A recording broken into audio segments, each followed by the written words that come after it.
Bonjour à tous et à toutes, bienvenue dans ce nouvel épisode de la boîte à livres. Alors les amis, je suis vraiment ravie de vous retrouver pour une nouvelle interview inspirante et puissante. Aujourd'hui, nous allons explorer ensemble un thème aussi intime que libérateur, les secrets de famille. Alors, vous savez quoi? Vous êtes aujourd'hui plus de 1811 abonnés et je vous remercie du fond du cœur pour votre fidélité, pour vos abonnements. Et si ce n'est pas encore fait, pensez à cliquer sur s'abonner et à activer la cloche. Cela permet à la chaîne de grandir, de soutenir les invités en leur donnant plus de visibilité ainsi qu'à leurs ouvrages. Aujourd'hui, j'ai le grand plaisir d'accueillir Chantal Moto. Bonjour Chantal. Bonjour Oriane, Quel merci honneur de de te m'accueillir. recevoir. Merci de m'accueillir et bravo pour toute cette technologie dont tu sembles experte, la cloche. Bon, super. Voilà, alors je vais te présenter à nos auditeurs et auditrices. Donc, tu es constellatrice, hein, coach systémicienne, psychanalyste jungienne d'ailleurs, et tu es l'autrice de plusieurs ouvrages, dont le très remarqué Coacher les organisations avec des constellations systémiques. Alors, je en profite pour faire un petit clin d'œil à mes étudiantes. C'est le livre que je vous ai déjà recommandé de lire. Voilà, donc maintenant, nous avons l'autrice ici aujourd'hui. Alors aujourd'hui, Chantal, tu viens nous présenter ton tout dernier livre, Lever les secrets de famille et se libérer des tabous, publié aux éditions Duno. C'est un ouvrage profond, accessible et ancré, bien entendu, dans ton expérience de terrain. Alors Chantal, dis-nous, qu'est-ce qui t'a poussé à écrire un livre, mais spécifiquement sur les secrets de famille? Je me posais d'ailleurs la question, est-ce un thème qui revient très souvent dans les accompagnements que tu proposes? Ben oui, effectivement, en fait, je crois que tu donnes la réponse en même temps que tu poses la deuxième question. C'est effectivement les secrets de famille. Et d'ailleurs, c'est même à l'origine des constellations familiales. Puisque si on se réfère au travail de Bert Hellinger, qui avait mis au point les constellations familiales, c'était surtout le besoin qu'il y avait et la réponse qui a été trouvée avec les constellations, c'était ce besoin de mettre au jour des choses qui n'étaient pas forcément racontées dans les familles pour mille bonnes raisons. Et notamment, lui, il avait beaucoup travaillé sur les traumatismes de guerre qui avaient été écrasés, tus, passés sous silence. Et donc, moi, effectivement, c'est aussi ce que j'ai pu constater dans mes accompagnements, dans le sens où on n'est pas forcément sur des gros secrets ou des gros trucs bien lourds comme les traumatismes de guerre, mais où on peut être sur des choses vraiment encombrantes avec des enfants illégitimes, avec des personnes disparues comme par hasard de l'arbre généalogique ou même de l'histoire familiale, voilà. Et puis que ce soit d'ailleurs dans mes accompagnements avec les rêves, puisque en thérapie jungienne, je travaille aussi pas mal beaucoup avec les rêves. Donc, que ce soit avec les rêves ou avec les constellations, j'ai pu constater ce besoin de faire le jour, quoi, de comprendre, mais qu'est-ce qui a bien pu se passer, parce que dans l'inconscient, la chose est là, hein, la mémoire est là, mais le problème, c'est que n'ayant pas conscience de certains événements, de certaines histoires, eh bien, les gens sont privés de pouvoir travailler sur des problèmes concrets. Ben oui. Et d'ailleurs, dans ton livre, tu parles de la manière dont des secrets s'installent dans la famille. Peux-tu nous expliquer pourquoi le silence devient parfois un refuge et comment il peut aussi se transformer en poison finalement? Oui, alors le silence comme un refuge, effectivement, dans la première partie du livre, en fait, j'explique toutes les bonnes raisons qu'ont les familles de se créer des secrets, des non-dits. Donc, il y a le fait de sauvegarder peut-être une image, de se garder une bonne figure, de sauver la face par rapport au qu'en dira-t-on, par rapport au poids de la morale, par rapport au poids des religions. Et on sait que jusqu'à il n'y a pas très longtemps, être une fille mère était quelque chose de tout à fait répréhensible, pas du tout bien vu. De même qu'après la guerre, voilà, le fait de rester toute seule en tant que femme, ça ne se faisait pas. Enfin voilà, il y a plein de choses comme ça qui ne se font pas au regard de la morale. Oui. Donc, je constate que dans beaucoup de familles et aussi dans beaucoup de familles aisées, Mhm. le poids du qu'en dira-t-on est quand même assez important. Après, il y a dans les bonnes raisons, il y a le fait de se sauvegarder soi-même, c'est-à-dire que Effectivement. voilà, Mm. le déni, on met à distance, on fait comme si ça n'avait pas existé et on va continuer à vivre tranquille sans remuer ces histoires-là. Mm. Donc, c'est le fameux refoulement, le fameux déni qui fait que, on tait un petit peu comme si en taisant, on gommait. Le problème, c'est que, et c'est là où j'arrive sur la deuxième question, le Oui. problème, c'est que c'est pas du tout gommé de l'histoire familiale.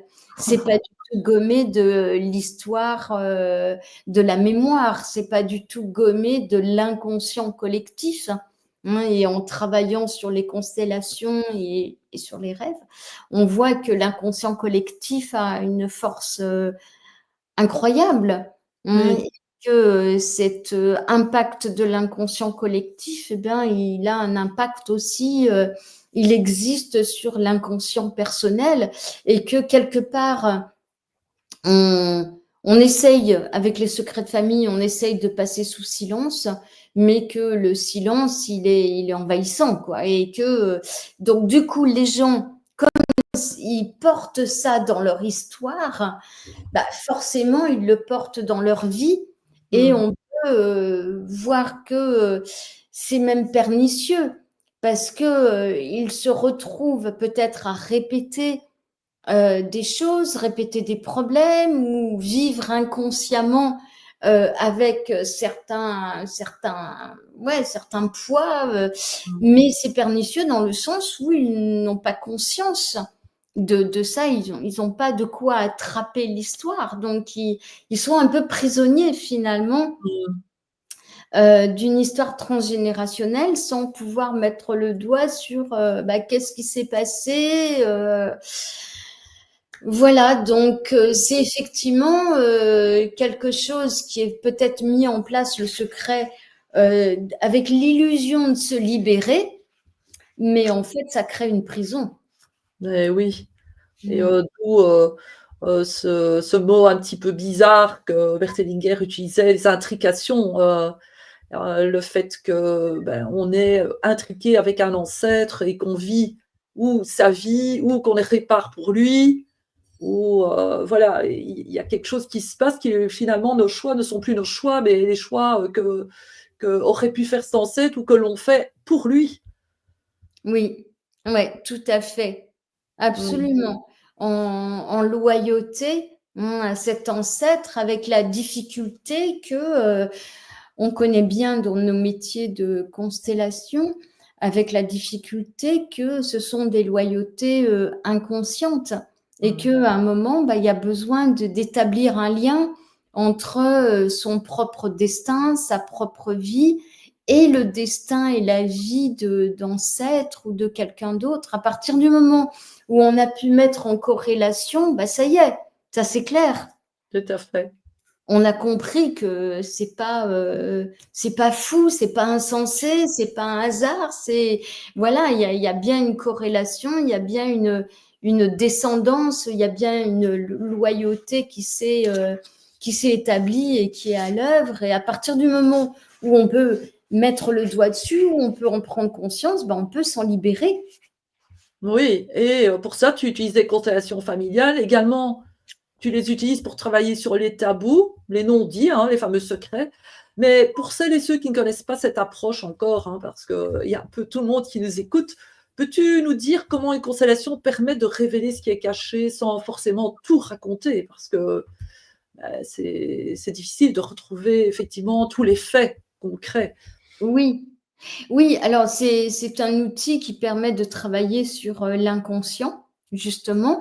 Donc, si on résume, l'inconscient, c'est ce dont on n'a pas, conscience, hein. Voilà, donc qui est quelque chose qui nous appartient, qui appartient à notre histoire personnelle sans qu'on en ait forcément, conscience et la constellation, donc c'est cet outil que Bert Hellinger a mis en place dans les années 70-80, qui permet en fait de mettre en scène un schéma familial, un système familial. On est au cœur de la systémique familiale, hein, avec les constellations. Donc, on va mettre en scène, c'est un petit peu comme si on faisait un dessin de sa famille, de son système familial et des différents ingrédients de son système. Sauf que pour faire le dessin, on va utiliser des vrais personnages. Et donc, si on est en groupe, le constellant, donc qui fait sa constellation, va répliquer quelque part son système familial en choisissant différents membres du groupe pour incarner des rôles, pour incarner des rôles, donc des vrais gens de la famille. Par exemple, le père, la mère, le grand-père, la grand-mère, etc., etc. Et on peut aussi représenter des émotions, on peut aussi représenter des événements. Et c'est comme si on faisait une recomposition du système familial avec des personnages. Et le truc vraiment bluffant, époustouflant, incroyable de la constellation, c'est que les représentants vont s'exprimer à partir de leur ressenti, à partir de leur vécu, un petit peu comme s'ils étaient plongés dans le système de quelqu'un et on va leur demander, bah, ça fait quoi? Et là, ils vont pouvoir exprimer leur ressenti de façon très spontanée, de façon très intuitive. Et on voit que c'est là que leur inconscient est connecté à un inconscient plus vaste, qui est l'inconscient familial de la personne, et que bah, ça va donner des infos. Ils vont pouvoir être un petit peu révélateurs de certaines informations du système du constellant. Voilà, en gros, hein, c'est un Oui. petit peu comme si on refait le film en fait de l'histoire familiale à travers une constellation, à travers des représentants. Oui, et ça permet d'ailleurs, au constellant de se désidentifier de sa propre histoire et donc de pouvoir, quelque part, se recréer une nouvelle histoire à partir, de ce qui a été vécu pendant la constellation. Voilà, tout à fait. C'est tout à fait je dirais, la phase 2 de la Mmh. constellation. Une fois qu'on a mis en place et qu'on a compris le système, ben, on va voir comment on peut recomposer les choses. Et la constellation va permettre au constellant, effectivement, d'avoir des idées. Mmh. Euh, Mmh. alors que s'il était lui-même dans son système, tout seul, ben, on a tendance à tourner en rond avec nos problèmes. Mmh. Alors, je sais que tu es une femme très pratico-pratique et une des grandes forces de ton livre, c'est qu'il donne des clés concrètes. Alors, peux-tu, nous partager un outil ou une pratique ou une prise de conscience toute simple que chacun peut expérimenter pour amorcer une libération personnelle? Alors, effectivement, déjà juste pour parler, du livre, effectivement, je crois que c'est quatorze exemples, ouais, Mmh. que je parcours, qui sont, issus de ma pratique avec quelques petites modifications, bien sûr, pour garder la confidentialité, des cas. Hem Éventuellement, dans les solutions qu'on a pu trouver au cours de ces cas pratiques, c'est le fait, par exemple, de se retrouver bloqué dans sa vie. Mmh. On a du mal à avancer. D'ailleurs, parfois, il y a même des manifestations physiques, hein, où voilà, on a même les jambes qui sont bloquées ou avoir mal aux jambes, etc., etc. Ça peut venir du fait que il manque quelque chose dans l'histoire familiale, un petit peu comme si on était assis sur une chaise sur laquelle il manque un pied, et ce pied qui manque, ça va être un des piliers peut-être de la famille qui a été passé sous silence. Par exemple, un grand-père qui a disparu, on a perdu sa trace. Il y a comme une racine qui manque, et du coup, la racine, elle se traduit par un pied, une jambe qui manque ou qui n'est pas assez costaud pour avoir une assise solide dans la vie. Sur le sujet de ce qu'on voit également, il y a les répétitions, les Mmh. répétitions de scénarios. Par exemple, j'évoque le cas de femmes qui sont abandonnées par leur mari ou par leur compagnon au moment où où elles tombent enceintes, où elles vont avoir un enfant. Donc, on peut constater que ça se répète au niveau de la fille, de la mère, de la grand-mère. Et donc, il y a peut-être quelque chose à aller voir dans les générations précédentes, parce que peut-être que ce qui pourrait être voilà, comme un malheur, non, ça peut trouver une explication, par exemple, dans la vie de la grand-mère ou de l'arrière-grand-mère, mais que c'est quelque chose qui a été tu, qu'on ne sait Mmh. pas, parce que c'était honteux d'avoir un enfant toute seule. Donc, ça a été caché, mais que, voilà, comme je disais précédemment, ce qui a été caché, ça n'empêche pas que ça se répète. Voilà, donc il peut y avoir des trucs comme ça. En fait, on peut parler de manifestation. Il y a quelque chose qui se manifeste dans sa vie, et on peut avoir intérêt à aller voir dans l'histoire familiale qu'est-ce qui peut se reproduire dans sa vie d'aujourd'hui, qui a peut-être un sens par rapport à ce qui s'est passé précédemment. Mmh. Tout à fait. Donc Mmh. là, l'idée, c'est d'aller questionner, d'aller questionner les parents qui restent, ceux qui sont encore en vie. Donc, je dirais, n'hésitez pas à aller questionner les oncles, les tantes, voilà, les grands-parents, pour connaître un petit peu des choses de votre histoire, parce que surtout dans certaines générations précédentes, on avait tellement peur du qu'en dira-t-on que voilà, il y a beaucoup de choses qui sont restées secrètes. Donc Mmh.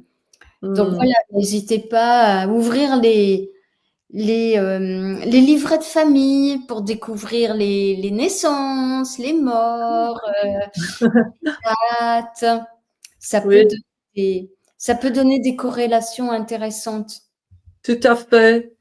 Hem, Est-ce que tu pourrais nous dire comment, une personne peut faire la différence entre ce qui lui appartient et ce qu'elle porte malgré elle, de sa lignée? Mmh.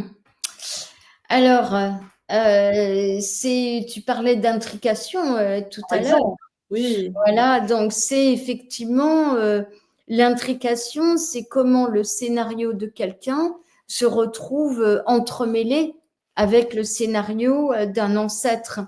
Donc la difficulté, c'est ce que permet une constellation. La difficulté, c'est que la personne dans sa vie, elle vit sa vie. Elle n'est pas forcément consciente de ce qu'elle porte en écho avec la vie de quelqu'un d'autre. Mmh. Et donc, voilà, c'est ce que permet une constellation, c'est de se rendre compte, de prendre conscience que effectivement, il y a quelque chose qui appartient aux générations précédentes et qui a été transmis ou qui a été récupéré par une sorte de loyauté. Et donc, l'intérêt d'une constellation ou d'un travail thérapeutique autre, Oui. ça va être de désintriquer dans le sens de pouvoir faire un distinguo entre, il y a la vie du grand-père, de la grand-mère, la vie des générations précédentes, et puis il y a ma vie. Et le but, c'est la libération dans le sens où, quelle que soit l'histoire, on va l'accepter, mais on n'est pas obligé de la reproduire. Voilà, c'est ça la grande différence. Effectivement. Waouh!